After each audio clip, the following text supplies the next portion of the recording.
그러니까 정부를 지지하는 사람들 일부 중에서도 의구심을 품는 사람들도 많고 뭐 야당은 할 것도 없이.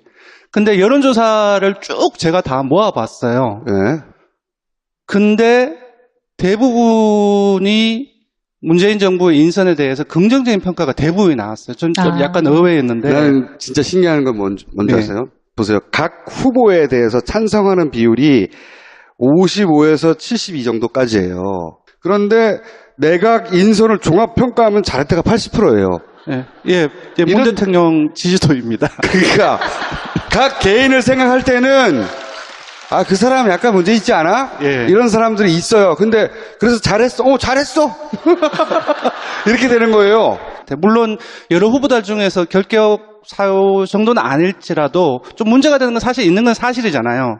근데 전반적으로 다 유권자들이 평가를 전반적으로 보시는 것 같아요. 우리가 이 숫자 이제 대통령 지지율이 80% 넘는다고 하니까 80 정도는 넘어야지 되나보다 생각하는데 보통 60% 넘어가서 70% 가게 되면 여론조사상에서는 압도적인 거예요. 예, 보통 60% 넘으면은 이제 부정적인 의견이 30%가 안 됩니다. 숫자가 그렇게 나와요. 대통령 뭐 90% 가까이 나오고 이런 거 있잖아요. 89.4% 나왔었죠. 그거는 좀 이제 이른바 샤이 보수층이랄까? 그럼 네. 약간 섞여 있다고 봐야 될 것 같아요. 90% 그렇죠. 정도 나와. 예를 들어서 독도가 우리나라 땅입니까? 하면 아니라고 답하는 사람이 5% 정도 나와요. 예, 거기다 무응답도 있습니다. 그래서 90%만 우리나라 땅이라고 그러거든요. 네. 명백한 것도. 네. 대통령 90%라는 건 거의 100%라고 가까운 거란 말이죠. 여론조사로는. 특히나 강경화 외무부 장관 같은 경우는 다른 분들에 비해서 약간 논란이 좀 더 많이 됐는데 리얼미터 조사에 의하면 여기서도 60%가 찬성으로 나왔거든요. 이게 근데 네. 처음에는 낮았다가 올라갔어요. 이렇게 쭉쭉쭉. 맞습니다. 실제로 청문 과정에서 눈으로 확인한 다음부터는 전국 구도 자체 조금씩 바뀌었어요. 그렇죠. 언론이 먼저 치고 야당이 먼저 삼고 그러면서 문제가 있구나 하고 확 떨어졌다가 네. 청문회를 요즘은 보고. 정치를 직접 소비하거든요. 네. 뭐 청문회를 직접 동영상을 보거나 네. 직접 대형 커뮤니티에 가서 발언들을 뒤져보거나 하단 말이죠. 맞습니다. 그러면서 뭐 이 정도는 될 것 같은데? 네. 라고 스스로 판단하고 지지율이 다시 올라가는 거예요. 그러니까 미디어 환경이 좀 많이 변했다는 것을 요번에 많이 느낍니다. 뭐냐 하면은 예전에는 사설이나 칼럼 쓰면은 아주 한 10년 전만 하더라도 그 의견을 동조하는 분위기가 많이 커졌는데 그렇죠. 지금은 그게 아닌 것 같아요. 그러니까 조선일보 사설 쓰면 그 다음부터 싹 돌거든요. 더더군다나 그 지난주, 이번 주에 인사청문회 실제로 진행되는 과정 속에서 실제로 팩트 자체를 유권자들이 직접 확인한다는 거죠. 저희가 최근에 지난주 금요일날 조사를 했는데 야당이 반대해서 청문 보고서를 채택 안 했어요.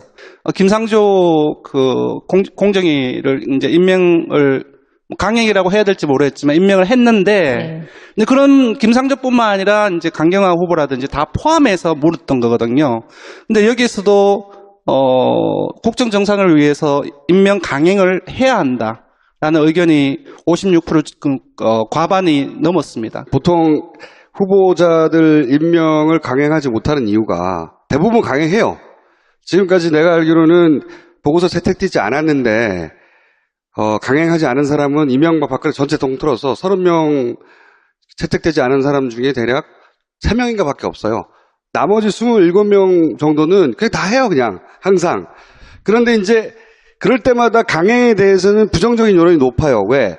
강행이라는 단어 자체가 이미 그렇죠. 억지로 한다는 느낌이잖아요. 맞습니다. 그래서 여론조사에 이것도 프레임인데 사실은 적법한 대통령의 권한을 행사하는 것임에도 불구하고 우리는 이제 강행이라고 부르거든요. 그거를 의회에서 견제할 수단이 있을 뿐 의회가 이걸 막을 수는 없어요. 장관 같은 경우에는. 그러니까 강행은 아니에요. 이견이 있는 거죠. 맞습니다. 국회가 이견이 있지만 대통령은 자기 권한을 행사하는 거란 말이죠. 네. 근데 강행이라고 부르면 안 되나 어쨌든 강행이라고 불러왔어요. 그렇기 때문에 강행해도 되냐고 물으면 부정적인 인식이 더 강해서 그러니까 저도 이 고민을 했어요. 네. 강행이라는 단어를 뺄까? 10년 이상 유지되었던 프레임이었기 때문에 그냥 해도 돼. 해도 되는데. 넣었음에도 불구하고 56%가 나왔다는 것은 사실상 강행을 넣었는데도. 그렇죠. 지금 예를 들어서 대통령 임명해도 됩니까? 이렇게 물어보면 이거보다 더 높게 나와요. 네. 그러니까 강행을 넣었어도 이렇게 나왔다는 거죠. 보통은 강행이라는 단어를 넣으면 사람들이 내가 나쁜 사람이라는 걸 인정하기 싫기 때문에 부정적 단어가 나오면 그건 안 되지 라고 하는 부정적 여론이 더 높게 나와야 맞습니다. 정상적이에요. 네. 대단히 높다는 거예요. 그냥 네. 임명해도 된다는 여론이 실제로는. 그래서 이런 마지막 그 문항에 대한 응답이라든지 전반적으로 이 응답들을 봤을 때 아마도 국정 동력이 민심의 동력이 상당히 강하다는 것을 인식을 하고 있을 것 같고요. 그냥 임명해도 되는 거예요. 그러니까 사실 물론 대통령의 지금 분위기는. 권한이긴 한데 국회가 있는 이유가 그다음에 국회에서 인사청문회를 하고 인사청문 보고서를 쓰는 이유 자체가 사실 국회의 의견을 존중해야 한다는 하나의 제도적인 합의거든요. 그렇기 때문에 그거를 아예 무시하는 거는 조금 문제가 아니죠. 있을 수 있다라고 볼 수 아예 있습니다. 무시할 수는 없죠. 그래서 그게 이런 거거든요. 대통령한테 주어진 인사권이에요. 이게 인사권인데 아주 중요한 공직자이기 때문에 이 사람을 검증해 달라고 국회에 이제 의뢰를 하는 거예요. 이 의뢰를 해서 국회가 이 사람 문제가 있다고 얘기를 하면 그걸 받아들일 수도 있고 받아들이지 않을 수도 있어요. 그건 철저히 그 결과는 대통령이 책임져야 되는 거예요. 네, 책임을 져야죠. 예, 책임을 져야 되는 거지 그걸 강행이라고 부르면 안 되는 거예요. 그런 절차적인 정당성을 지켜나간다고 한다면, 그리고 금방 말씀하셨다시피 임명에 대한 그 대통령의 책임이 진다고 한다면은 그렇죠. 왜냐하면 그리고 나서 정치적 책임을 자기가 져야 되는 거지. 네. 보통은 어떤 사람이 아주 이미지가 나빠서 여론이 나빠지면 자기 지지율이 떨어지기 때문에 대통령이 임명을 안 하죠. 그래프를 보시면 박근혜 정부 때의 대통령 지지율하고 이제 이명박 정부 때의 대통령 지지율하고 박근혜 때는 50%대를 넘어선 적이 없어요. 처음부터 끝까지. 예. 둘 다 50% 초반이었고요. 예. 지금 같은 기간에, 그리고 지금 같은 경우는 뭐 조사 기간에 따라 조금씩 다르긴 합니다만 거의 한 80% 전후라고 보시면 될 것 같습니다. 이전 정부하고 지금의 그 지지의 근저가 분명히 다르다고 생각이 들어요. 예를 들자고 한다면 박근혜 정부 같은 경우는 외교 이슈라든지 대북 관계라든지 주로 외생적인 그 요인이라든지, 그러니까 민심으로부터 지지로 의한 것이 아니라 외교적인 요인으로부터 만들어진 지지율의 성격이 강한데 지금 해외 나가면 지지율 올라가고 그랬죠. 맞습니다. 네. 그 대북 관계 같은 부분들도 사실상 북한의 액션이 있었지만 거기에 대해서 조금 더 많이 더 그걸 키우는 과정을 거쳐서 지지율을 관리했던 측면이 분명히 있거든요. 근데 지금 문재인 정부의 초반기 같은 경우는 이제 소통 행보가 저는 큰 역할을 했다고 생각이 드는데, 그리고 개혁 행보, 이 두 가지 다 민심의 국민들의 마음에 기반하에서 나온 것이기 때문에 지지율의 성격이 분명히 다르다고 생각이 들고, 이 한 20% 정도의 차이점은 바로 거기서 나오지 않나 생각이 듭니다. 그리고 이제 가장 성공한 대통령이라고 이제 현대사에서 미국 현대사에서 인정받는 대통령이 오바마예요. 퇴임할 때 50% 중반대가 넘었어요, 지지율이. 네. 엄청나게 높은 거예요, 그게 퇴임할 때 그 정도면. 네. 우리 과거를 생각하면 5% 10%대에 끝났었거든요, 대통령들이. 근데 56% 과반 이상을 여전히 유지한 채 임기를 마쳤단 말이죠. 저는 문재인 대통령이 그 정도 수준 최소한 유지하면 마칠 거라고 생각하고 있어요. 그게 문재인 대통령의 지지 여부하고 상관없이 문재인 대통령을 지지하고 있는 층을 잘 분석해 보면 네. 그러니까 굉장히 독특해요. 네. 다음 페이지로 넘어가야 되겠네요. 지금 이 이슈는. 그 얘기를 하려고 그랬어요? 예. 다음 페이지와 관련되어 있습니다. 네. 그래요? 제가 드린 것 좀 보고 나오시죠. 문재인 대통령과 자기를 거의 동일시하거나 네. 또는 문재인의 성공을 나의 성공으로 받아들이는 층이 엄청나게 많아요. 지금 여러 주차가 지났는데, 문재인 대통령의 지지율이 가장 낮았을 때 리얼미터 지지율하고 같은 기간에, 그러니까 취임 기준으로 해서, 박근혜 대통령의 세부적인 비교를 해봤는데요. TK에서도 더 높아요. 71.9대 61.6으로 10%포인트가 더 높습니다. 그리고 50대 같은 경우도 훨씬 더 높고요. 그리고 60대 이상과 보수층 같은 경우는 박근혜 대통령의 지지율이 더 높았지만, 자세히 보시면 60대 이상 같은 경우는 문재인 대통령 지지율이 62.2%가 나왔고요. 보수층에서도 54.4%가 나왔습니다. 반면 진보층에서의 박근혜 대통령의 지지율을 보면 28%가 나왔어요. 그러니까 뭐냐면 전통적으로 문 대통령의 반대층에 있었던 지역과 계층에서도 오히려 박근혜 대통령의 지지율보다 더 높거나 과반을 넘는다는 지금 상황인 겁니다. 상당히 많이 다른 거죠.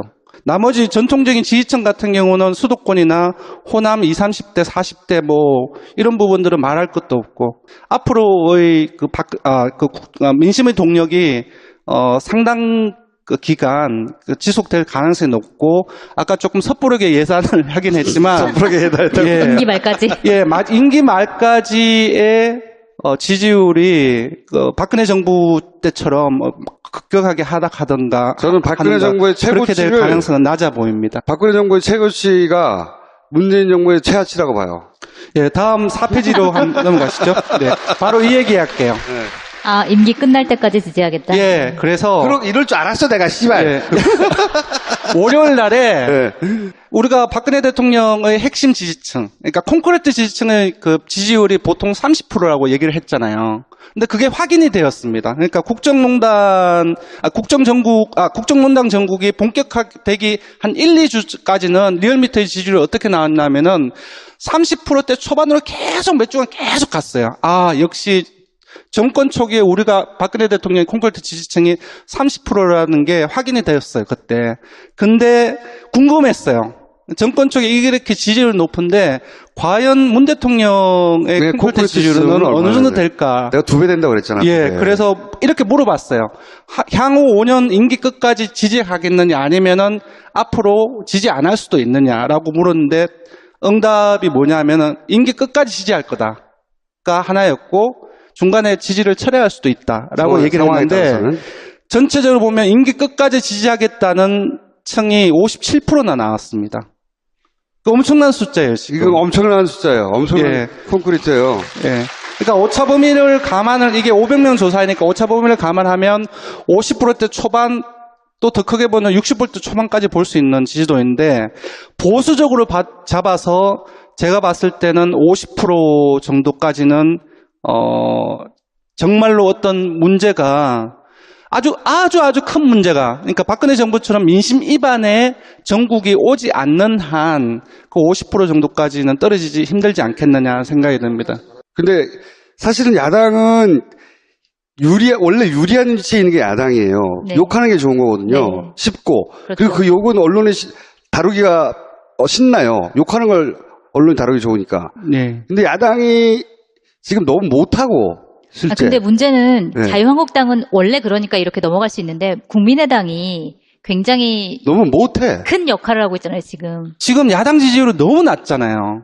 그러니까 10% 초반 또는 전부 다 한 자릿수니까. 그 야당이 희망이 무섭게 없어요. 결집하고 있죠. 그래서 아니 근데 국민의당이 낮은 곳에서 계속 무섭게 결집하고 사사건건 있어요. 반대를 하니까 사실 국민의당이 캐스팅 보트를 쥐고 있기 때문에 예. 국민의당이 반대를 해버리면 네. 사실은 굉장히 어려운 국면으로 가는데 지금 국민의당의 스탠스가 약간 반대 국면으로 가고 있거든요. 바로 그겁니다. 제가 네. 뭘 보기 위해서 조사를 했냐 하면은, 이 양반들이 전부 다 지금 문재인 정부하고 대립각을 세워서 자신의 지지층을 끌어모으려고 하고 있는, 당이 몇 개 되잖아요. 네. 몇 개 되잖아요. 예, 몇 개 되는데, 과연 이제 저분들이 대립각을 세워서 과연 지지율을 끌어올릴 수 있을까? 저는 그렇게 안 봤거든요. 네. 그래서 이렇게 물었어요. 첫 번째 지지정당을 묻고 두 번째는 두 번째로 선호하는 정당이 어디냐라고 꼭 답변하게 했어요.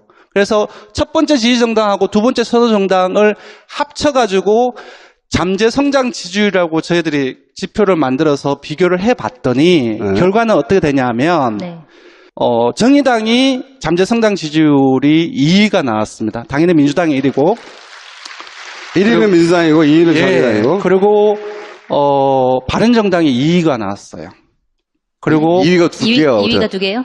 3위가 나왔고요. 네. 4위가 국민의당이고 5위가 자유한국당이 나왔어요. 그리고 바른정당의 세부적으로 분석을 해보니 문 대통령에 대해서 긍정적으로 평가한 사람들로부터 잠재적으로 끌어올 지지층이 문 대통령을 반대하는 층으로부터 잠재적으로 끌어들일 층보다 훨씬 더 많아요. 그럼 이 정당들이 결과적으로는 전략적으로 문재인 대통령 지지로 돌아설 것이다. 맞습니다. 요 여론조사의 핵심은 사실은 반대로 존재감을 세워서 얻을 게 없다는 거예요. 맞습니다. 예, 바른정당과 국민의당이 잠재적으로 끌어들일 수 있는, 그러니까 지금은 지지를 하지 않지만, 우리 두 번째로, 그러니까 선호하는 정당을 기준으로 해서 끌어들일 층을 분석을 해봤을 때, 조금 협조를 하고서 그런 스탠스를 취하면서 끌어들일 수 있는 사람들이 더 많다는 거예요. 이제 그만하죠, 이제 여기서. 네.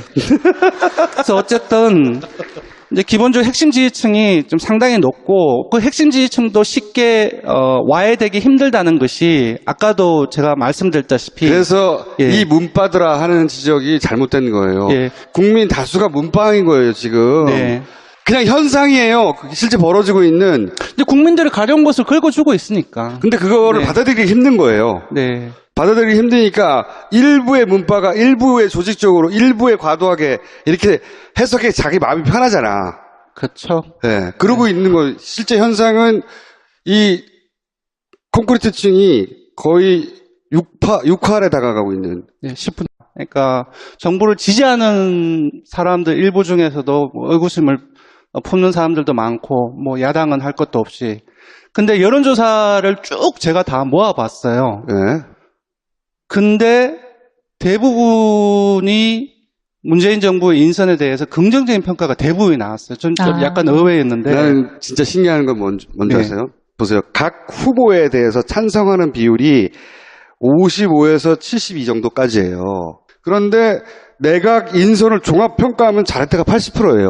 예, 예, 문 대통령 지지도입니다. 그러니까 각 개인을 생각할 때는 아, 그 사람 약간 문제 있지 않아? 예. 이런 사람들이 있어요. 근데 그래서 잘했어. 잘했어.